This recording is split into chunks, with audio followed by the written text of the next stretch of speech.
Hi, it's Hazel, and welcome to my channel, Hazel Naka Design. Today, I want to talk about the proper way to deconstruct a book. And of course, if you know me, I'm not going to plunge right into it and start snipping and cutting and tearing. I'm going to talk a bit about the why would you deconstruct a book. Of course, I've got some horror stories of mistakes I've made and just some general discussion about what I think is a related topic, which is copyright law. Now, of course, you shouldn't be getting your information about copyright from me. You need to do the arduous work. Oh, I forgot to turn on my lights.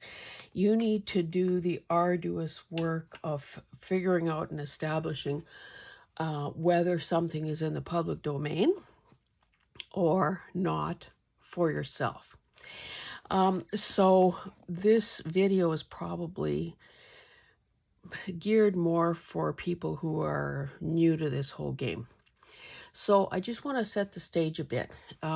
We've had a lot of rain here, and while we wait for the fields to dry and the crop to dry so that we can start combining, I thought, why don't I look through my bookcase of antique books?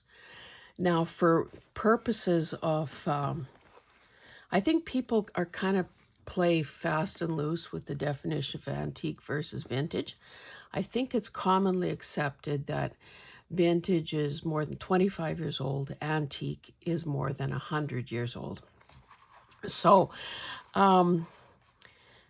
once I started going through the books, I realized that some of them probably don't deserve the space they're taking, because in the beginning I was maybe so eager to build my collection, and inexperienced as well, that I didn't realize that just because a book is old doesn't mean it's beautiful, any more than just because a book is new means it's ugly.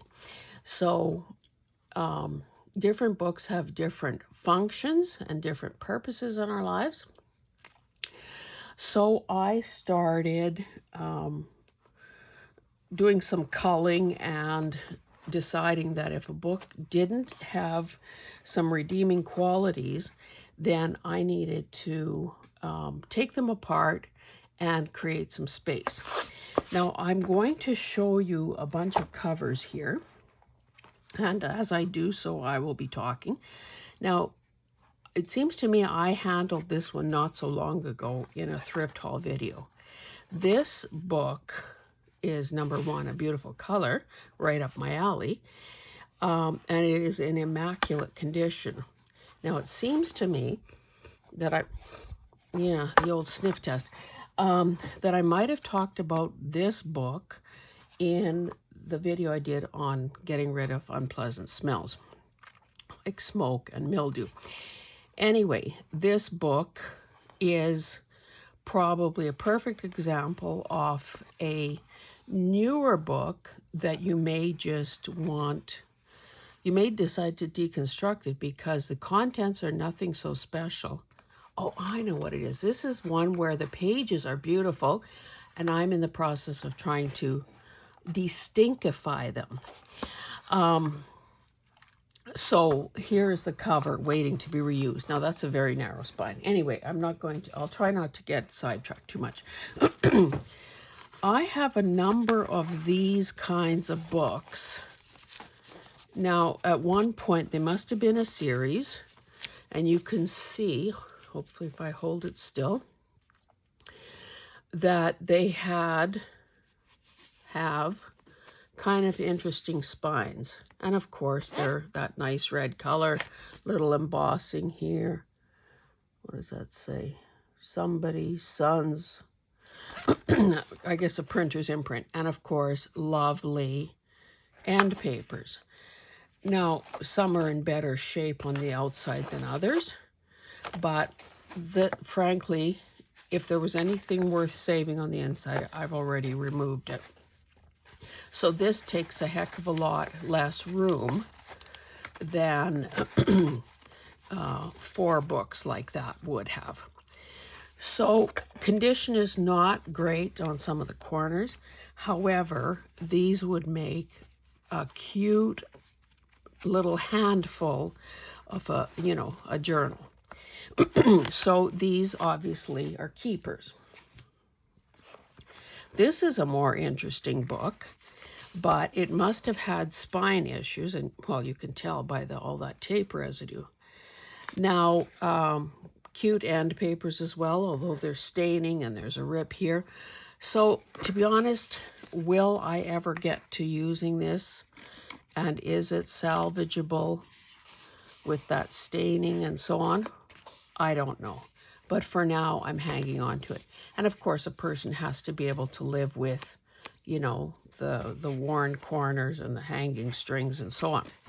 So that's a maybe. This is a gorgeous cover. I mean, with the illustrations and so on. But again, condition issues. Maybe I'm better off. Hey, problem solved, baby. Look at that. That cloth came off so nicely. This, I've already fussy cut most of the images out of this. Now, again, this isn't garbage necessarily.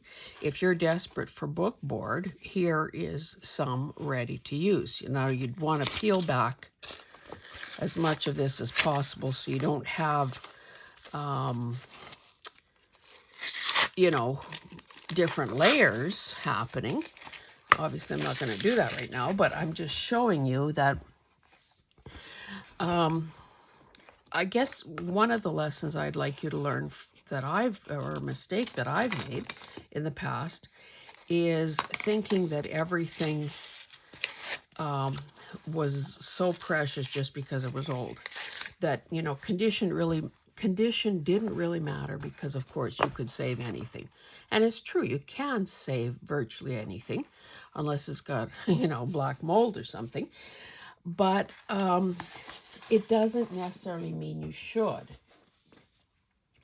As your opportunities to find better books, nicer books, increases, you become more experienced, have more connections, maybe more know-how, maybe know what to look for, you get to be more selective. So, whoops. This is a beautiful book just because of that illustration and that lovely spine. So this is definitely a keeper. So I'm not sure. Maybe this came out of here. So, okay, so let's just say, I'll point that out right now, that if you do deconstruct an old book, well, any kind of a book, you want to save these end papers or title pages, anything with a fairly large expanse of blank space. Or maybe it's interesting in some other way. Maybe the printer's imprint was very beautiful. Maybe there are, some old-fashioned writing or something else that makes it worth keeping. So I have a whole section on these, and for the longest time, I was hoarding them because they're so silky. They're so beautiful. They're so, the color is so great.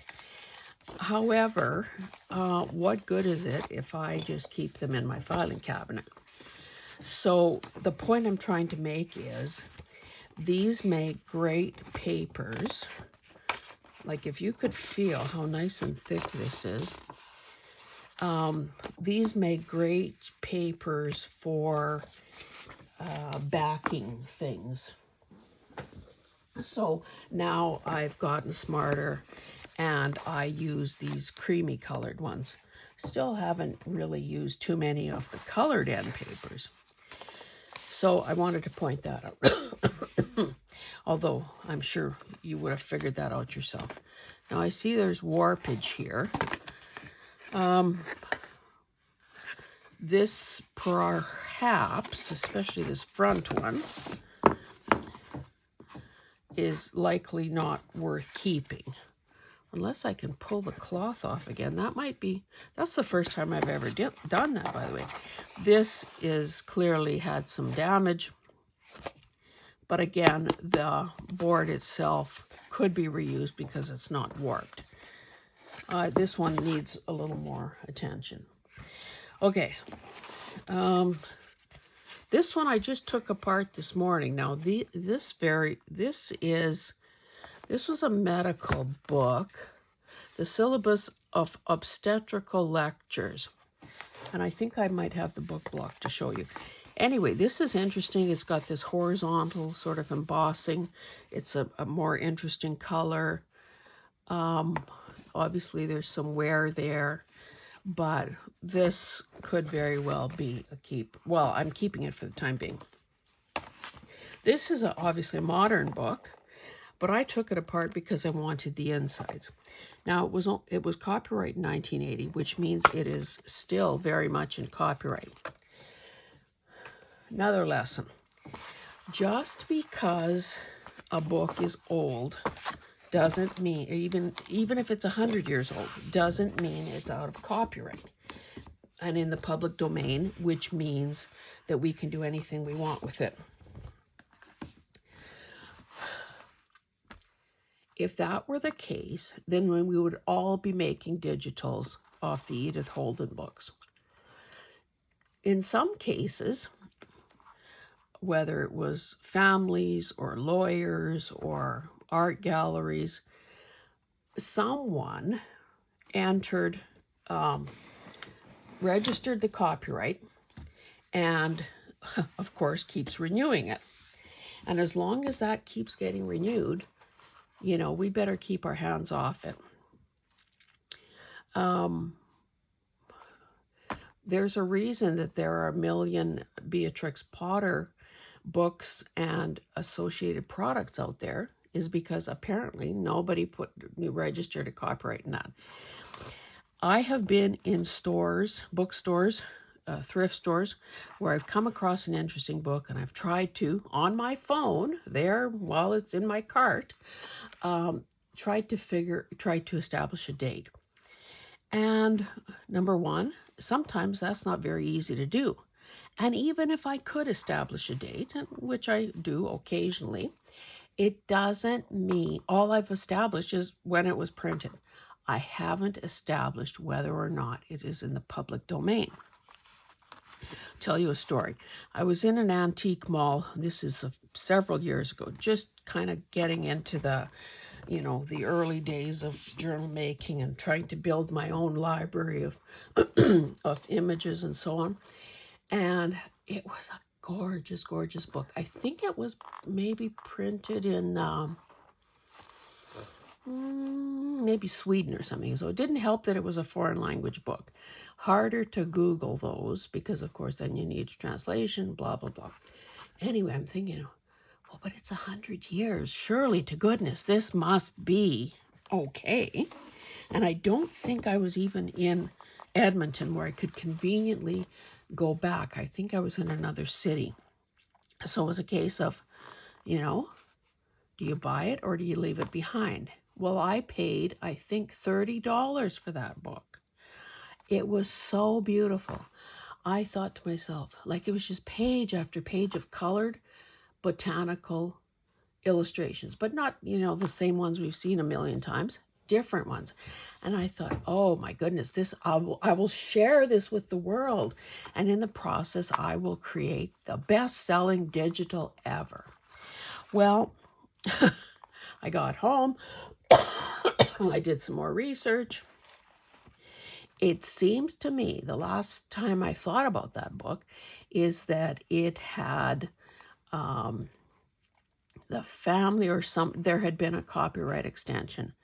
So all I've got are the guts of this particular beautiful book that I have been reluctant to use and, you know, up in smoke went $30 kind of thing. So I'm a little more cautious now. And I've said it's difficult to do this research in the store, like right in the heat of the moment, because, you know, it's like that commercial that I hate so much, you know, start the car, that IKEA commercial.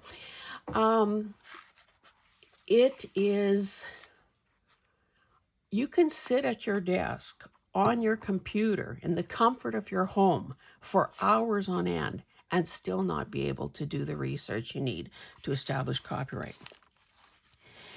In most cases, if I bought this book, it's mine. I can do whatever I want with it. I can cut it up. I can use it. Well, number one, I could use it for my own purposes. However, if I wanted to sell it, maybe this was the most beautiful illustration you've ever seen. If it is in copyright, that means I cannot photocopy it. I cannot digitize it. I could use the original. I could rip that page out and use that original. However, I could not profit from it or sell it. And I'll give you an analogy that may help you remember all of this. We have a gravel pit on our land. And of course, when the pit was in active production, they made a big hole in the ground, and we have spring-fed, because it's a spring-fed water table, it became what we like to call Lake Anaka. And there were huge piles of gravel, and there were huge piles of elimination sand and some of the other byproducts of gravel. And of course, that's like a magnet for all-terrain people on all-terrain vehicles. And because these little mountains are visible on the prairie, and you know, it's not right on the home quarter, so to speak. It's not within our line of vision. So quite often we would hear all-terrain vehicles ripping around. We invested in no trespassing signs and so on. And we had a locked gate, but you know, sometimes for your own convenience, leave the gate open. Anyway, do you understand? Can you fathom the liability, our personal liability, if somebody decided to go up one of those little mini mountains on an all-terrain vehicle, flipped their unit and became paralyzed, quadriplegic, whatever? Or if they lost control of their vehicle and ended up drowning in that little lake of ours. So I remember, and this is kind of dumb when you think about it, confronting, like I blocked with my car, I blocked their exit from that driveway, and I basically said, and it's not always kids, sometimes it's adults too, I said, what are you doing here? Like, is this Crown land? In other words, does it belong to the province for the use of all of us? I said, is it Crown land? No. Is it your land? No. I said, then you're trespassing. So if you didn't design it, if you didn't paint it, if you didn't draw it, it's not yours, and you can't just use it. And any of us who are creating things know how choked and ticked off and angry and betrayed we would feel if somebody was using our stuff, our creation, the result of our blood, sweat, and tears, just freely, and, you know, monetizing it in some way. And I was talking about if I bought this book, I could cut it up and do whatever I wanted with it. I have seen people do videos, entire videos on Daphne's Diary. And of course, the magazines are very expensive. I managed to find one at a thrift store, so I invested the $4 to buy it. And it is a gorgeous magazine. However, if you read the fine print, even though I bought it, and so did the first person who bought it and then donated it to a thrift store, even though I bought that thing, was my own personal copy, I could not use any of those images in any product whatsoever. That seems like the far end of the spectrum in terms of protection of rights.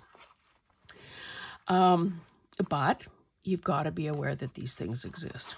Okay, I don't know that I need to talk much more, but no, this is, I just took this one apart this morning, pretty dirty.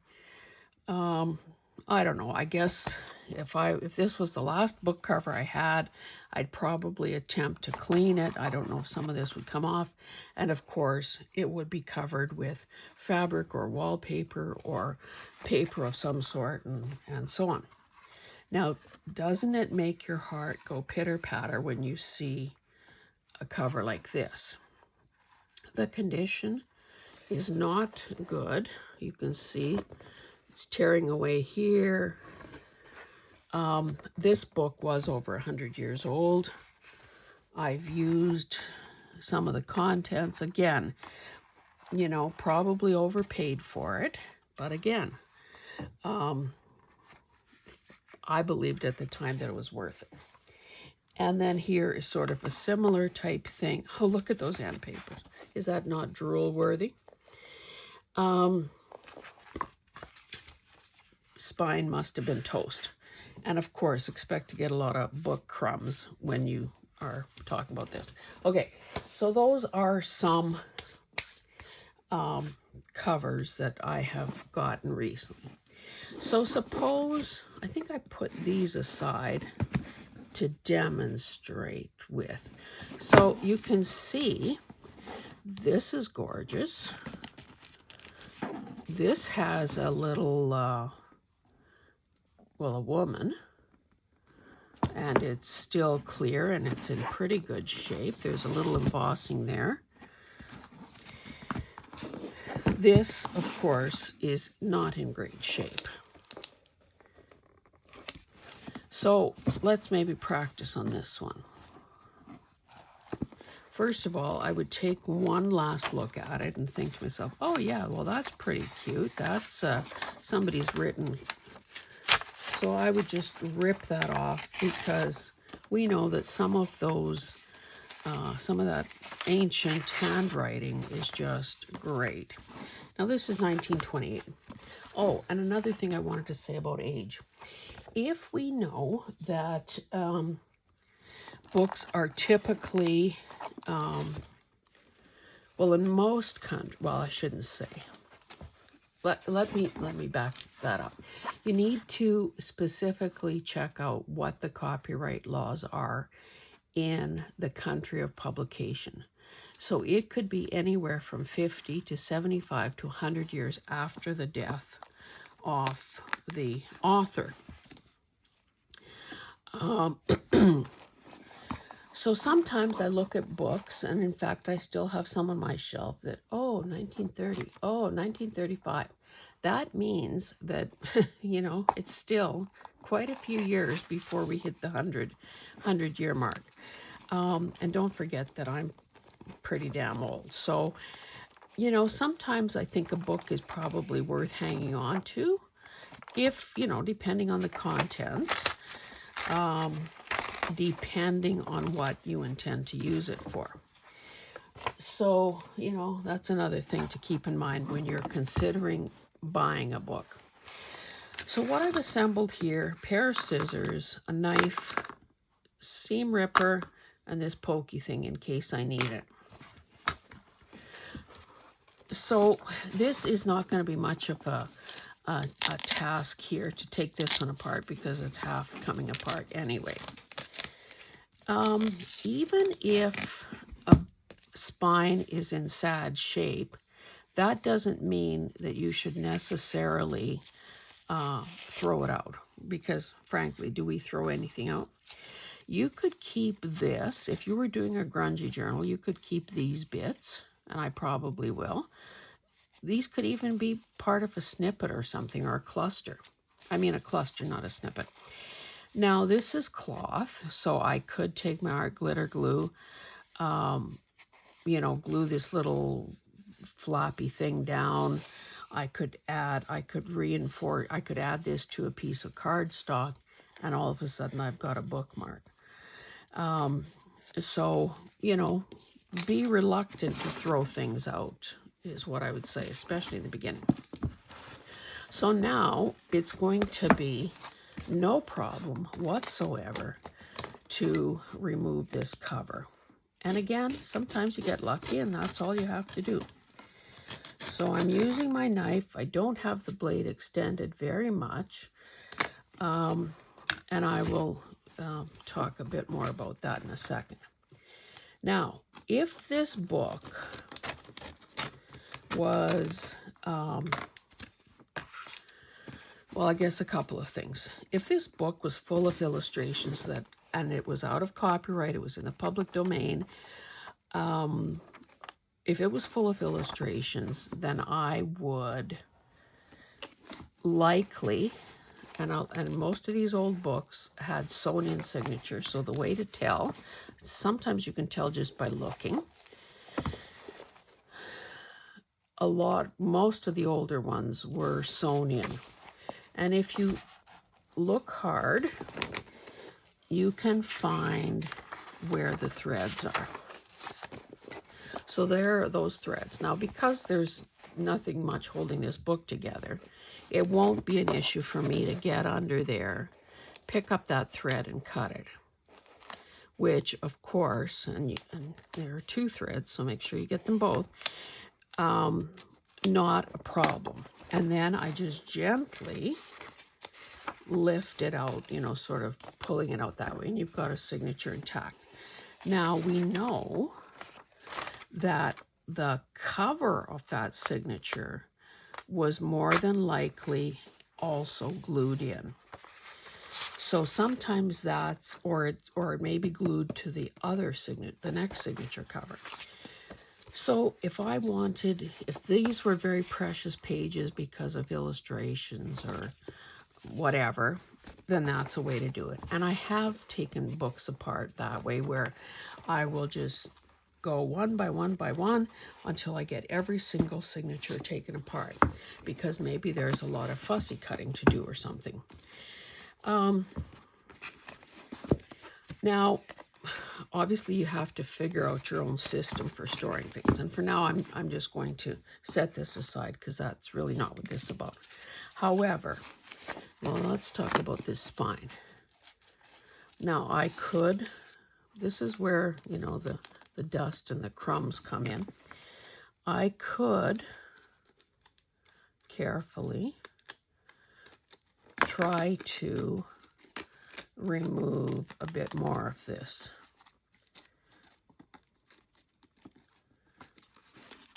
Now, sometimes it comes up in one nice big piece, sometimes it comes up in little sections. Again, you decide how much of this you actually want to save. This is where it's getting a little more interesting, because you've got this cloth. Now, I don't remember what that mesh is called, but if you have the space and the inclination to keep what I call book guts, you do have collage fodder. So we'll just put that aside and keep moving here. Most of the time, if I'm saving stuff like this, and I do when I can and when it's good stuff, I will put that in a plastic bag, because really it is very crummy. Okay,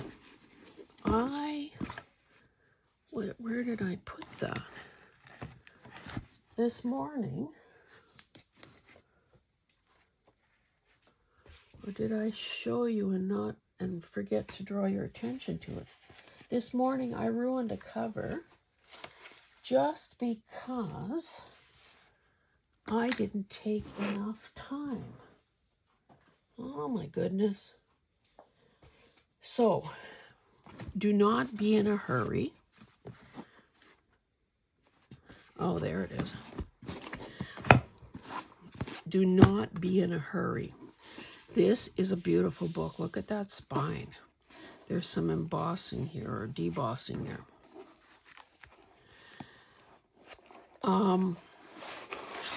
But look what I did. Because I didn't, because I was in a hurry. Now, you know, I can make the best of that by cutting the rest of that spine off and turning it into a bookmark. It would be pretty well impossible at this point to reinforce that without covering up the very thing I was trying to save. So, and the thing is, I did it with scissors. The book itself was coming apart. Maybe I can just tear it up. So I feel bad, and which just goes to show you that you can have done this 100 times, but it doesn't mean you still can't screw up. Now, the other thing, but again, maybe that isn't the purpose of this video so much, once you get a book deconstructed, you want to clean up as much as you can. You want to, like you wouldn't want to have this so uneven. You'd want to, for ease of or accuracy, if you're adding a new spine, you're building a spine from scratch, either because you've damaged that one, or it's in poor condition, or it's not the right width for the project you intend, you would, using scissors, sort of cut neatly along. Like, I can't really see, but I can feel where the book board ends. So, you know, this is garbage. This is ready to use by adding a new spine. So I wanted to show you that. And, you know, this is nice paper. I don't know if I took the end paper. Okay, so do I want to try to save this? It might come off. Well, it's coming off in bits. So again, you know, you decide. I should have had a wipe handy because this is so gritty. Let me just try to swish some of this into my garbage can. Okay, so let's, oh, this is, I wanted to show you this. These are the guts. Oh, look, this is going to come off nicely. This is that mesh. This is that obstetrical, okay, I told you about the syllabus of obstetrical something or other. So I managed to buy a lot off this guy's possessions. So he did become a doctor. Look at all these nice pages in here that need to be salvaged. Anyway, he did become a doctor. I've got some of his ledgers and his account books and so on. Again, velvety feeling. But look at all the notes, the underlinings. Must have been another one of his textbooks that I saw that had a whole bunch of diagrams in it. And I don't know that any of us really need to look at obstetrical drawings, to be honest, or photographs. But, you know, if you love this sort of look, then this is pure gold.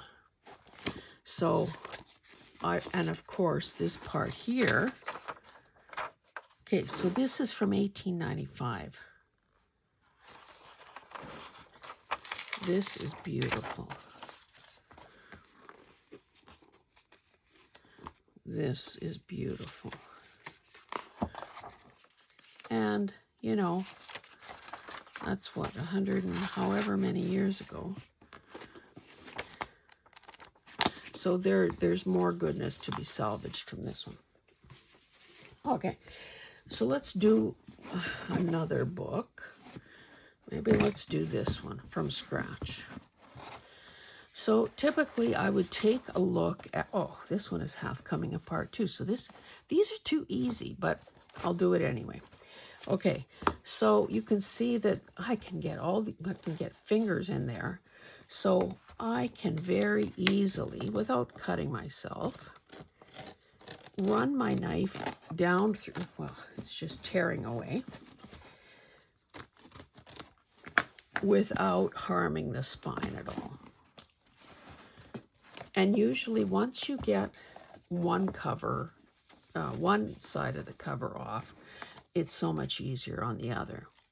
So again, I'm running my knife closer to the book block than to the cover itself. It helps guide your knife, and it keeps you out of harm's way for the away from the spine. So the chances of you hitting a bump or slipping or whatever are improved. Now sometimes you'll see that, oh, they use some actual book pages, some sort of paper, in part of the binding process. So we got to keep that. Can you imagine using that on a master board? Like, it's got two different colors of ink, green and that sort of plummy maroon. Again, sewn in signatures.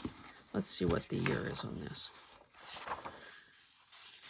Of course, there's no date. Sometimes you can have a heck of a time. Now, sometimes if they're printed in Europe, the copyright information will be at the back of the book. I'm, of course, saving these blank pages. Look at the color of that baby.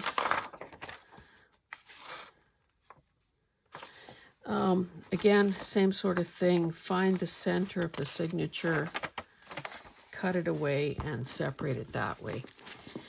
Now, if you're doing a master board that is all book page, having a variety of colored pages just adds interest.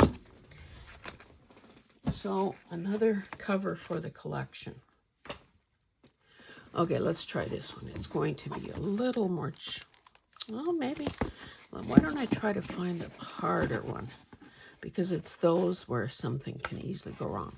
Again, very loosey-goosey here. What about this one?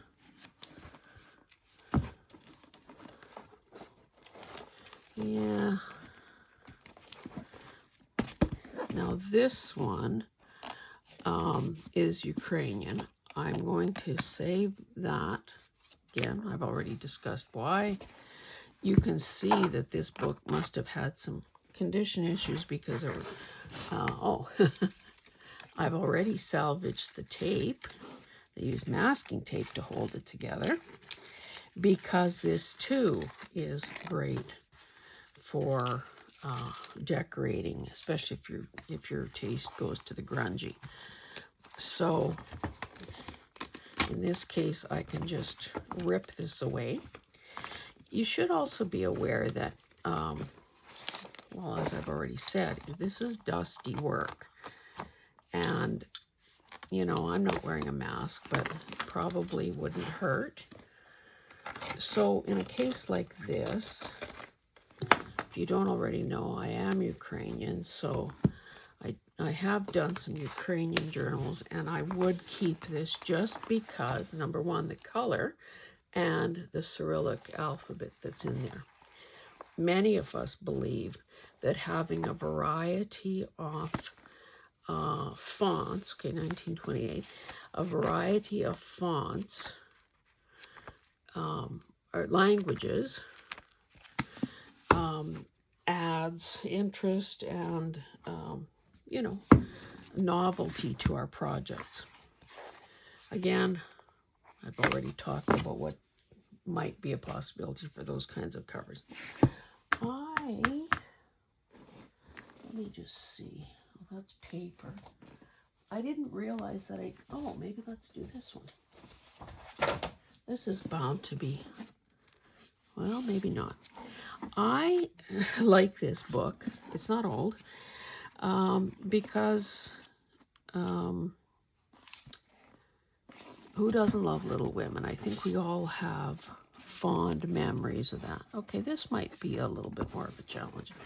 Okay, so typically I would start at the back. Now, does that make any sense? I don't know. Does it make any difference? Because I ruined the slip of a knife. See, this is a wee bit too easy also. I did want to set this cover aside, though, because of the cute illustration on the cover.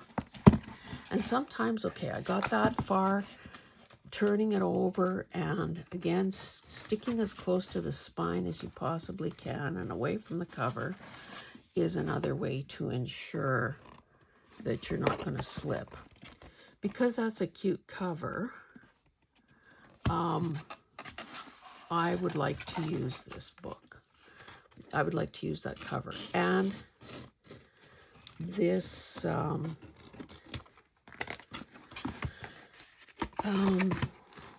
this one also has illustrations that I will, well, supposed to have illustrations. Oh yeah, there are a few, I guess. I would pull out some illustrations and probably the title page. Okay, so this is 19... Okay, I think the Little Women itself is not copyright, but in this case, the illustrations are copyright 1963. So just because you've seen somebody do a digital kit on Little Women doesn't mean that the illustrations in every reprinting of the book are copyright free. So for now, I'm going to keep this together, and I will remove those illustrations as I have spare time on my hands. Okay, maybe let's do one more.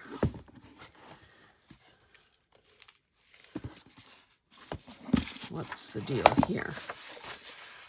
Oh, okay, this one, 1951, 52, so obviously still in copyright. It's got this cute, and I didn't know this is possible, but isn't it cool? This book belongs to the library of R.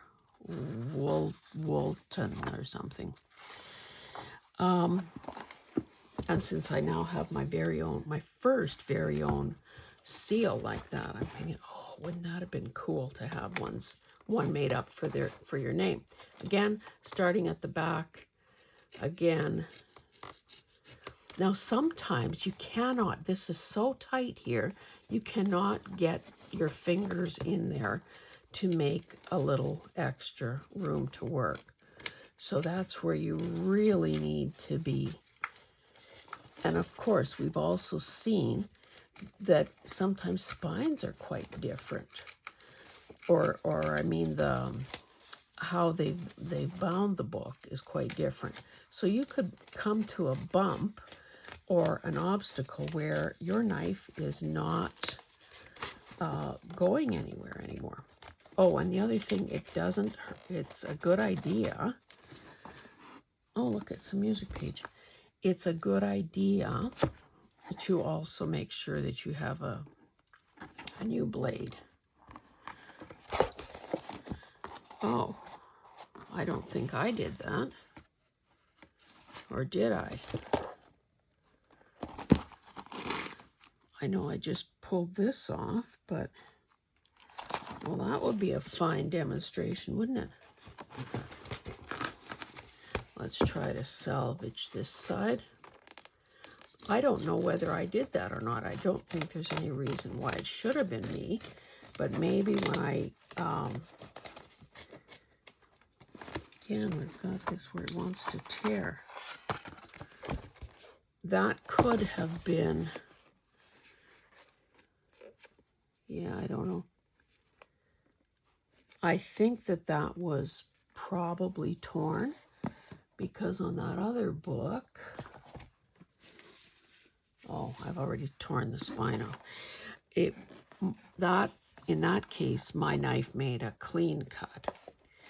So I'm going to stop there because I think I've said it all. The reason I had a seam ripper here is because sometimes, so typically if you're trying to find the middle of a signature, I mean, you could flip and look that way. If you see something like this, then you know more than likely it's sewn in signatures. And then maybe you're a page off or so.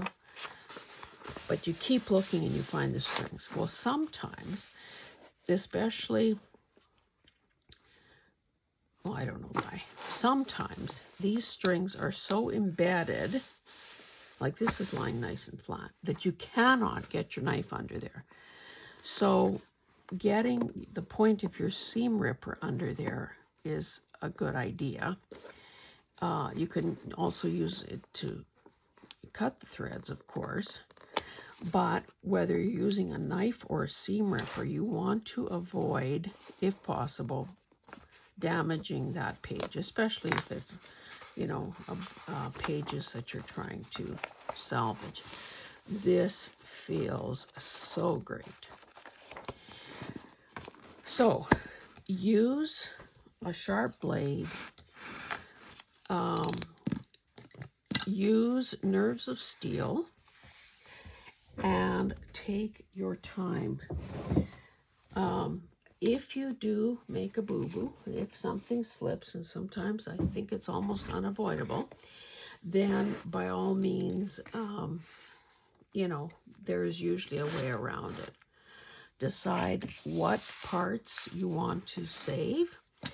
If there's nothing spectacular about the paper or the book block, you can use it in crafting. You can let it be your glue book. It doesn't really matter. I have come to the conclusion that it is going to be impossible for me, for any of us, to save every single book block. I'm looking forward to doing this one too, because I think it's a nice cover.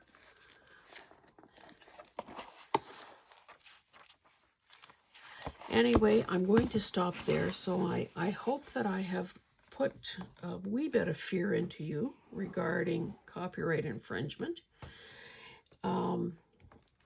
Like I said, I'm not the authority on it, but I have learned a few things the hard way. So I would just suggest that you don't make any assumptions about anything. Do your research.